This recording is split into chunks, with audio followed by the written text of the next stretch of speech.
Eksakto alas 9 ng umaga nang sabay-sabay na isinagawa ang earthquake drill sa buong Metro Manila.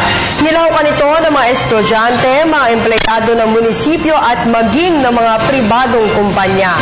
Ipinakita sa naturang drill ang mga senaryo na maaaring mangyari sa pagtama ng The Big One o ang 7.2 magnitude na lindol sa bansa. Kabilang na narito ang pagbuo ng tulay at agarang pagsagip sa mga sugatan. Si Julius de Samboron sa detalye. Naging matagumpay ang pakikiisa ng sambayanan sa ikalawang Metro Manila Shake Drill at nationwide simultaneous earthquake drill ng pamahalaan. Paghahanda ito para sa The Big One o ang 7.2 magnitude na lindol na maaaring tumama sa Metro Manila at kalapit na lalawigan. Dito sa Guadalupe Bridge, alas 9 ng umaga nang marinig ang isang malakas na alarma, lahat na pahinto, motorista, commuter, pati mga miyembro ng media, sabay-sabay na nag-dock, cover and hold.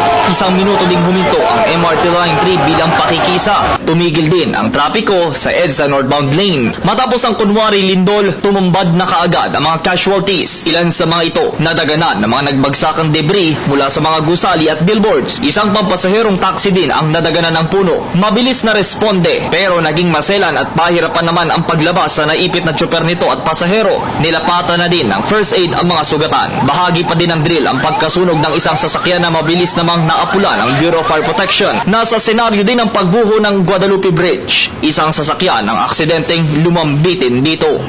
Sa mga ganitong klase ng kalamidad, hindi lamang mga istruktura ang naapektuhan, kundi pati na din ang mga motorista. Gaya na lamang dito sa Guadalupe Bridge na siyang nagdudugtong sa mga syudad ng Pasay, Makati, Parañaque at ng Quezon City.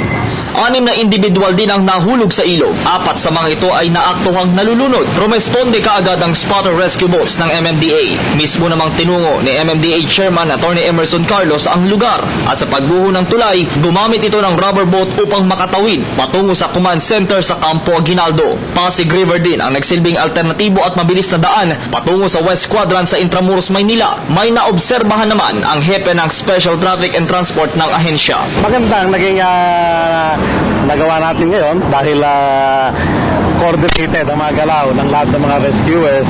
Sana ganun din doon sa actual, pero wag naman sana mangyari.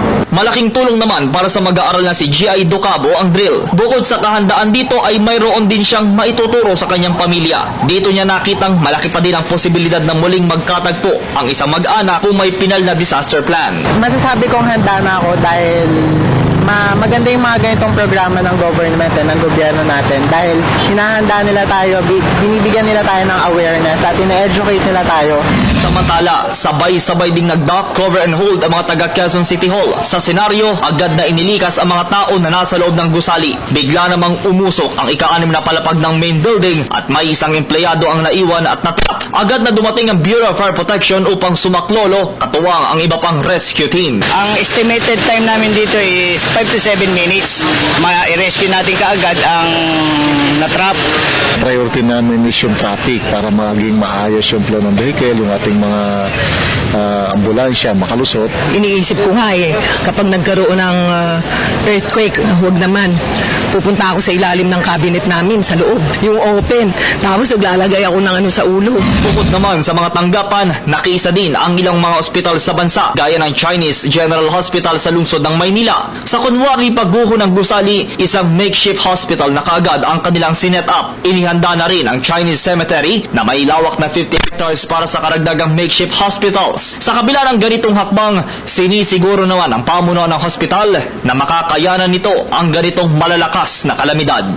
Well, nag-renovate naman kami lagi, inaayos namin yan. And definitely, mga buildings dati, I'm sure it's a lot stronger. No? So, tested na yung building namin dito. Tamin Memorial. Iminungkahi naman ang ilang quadrant commanders na gawin ng sorpresa ang mga susunod na drill. Para sa Telebisyon ng Bayan, ako si Julius D. Samboro.